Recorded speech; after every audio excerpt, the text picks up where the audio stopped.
ભારત પોતાનો 80મો સ્વાતંત્ર્ય દિવસ ઉજવી રહ્યો છે, જે અંતર્ગત ભરૂચ જિલ્લાના નવીપુર ગામે વિવિધ સંસ્થાઓ દ્વારા રાષ્ટ્રીય પર્વની ભવ્ય ઉજવણી કરાઈ હતી।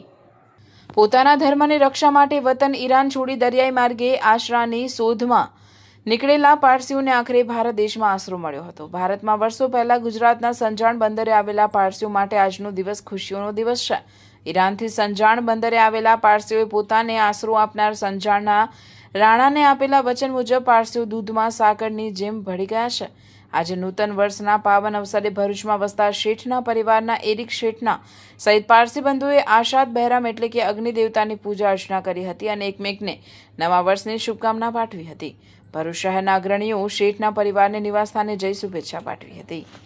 આજે 15મી ઓગસ્ટે આજે અમારું પારસી નવું વર્ષ છે। સદભાગ્ય આજે આપણા ભારત દેશનું બી ઇન્ડિપેન્ડન્સ ડે છે। એને ભારત દેશને 80 વર્ષ થયા। અમને 1400 વર્ષ અહીંયા નરેશ જાદી રાણાએ સંજાનમાં અમને જગા આપી હતી। અમને 2-3 શરત કીધેલી કે આ 2-3 શરત હોય તો અમે તમને રાખીશું। એ શરતમાં એવું હતું કે તમે કોઈ ધર્મમાં કન્વર્ઝન નહીં કરતા। એટલે આજ સુધી 1400 વર્ષમાં અમે કોઈનું કન્વર્ઝન કર્યું નથી।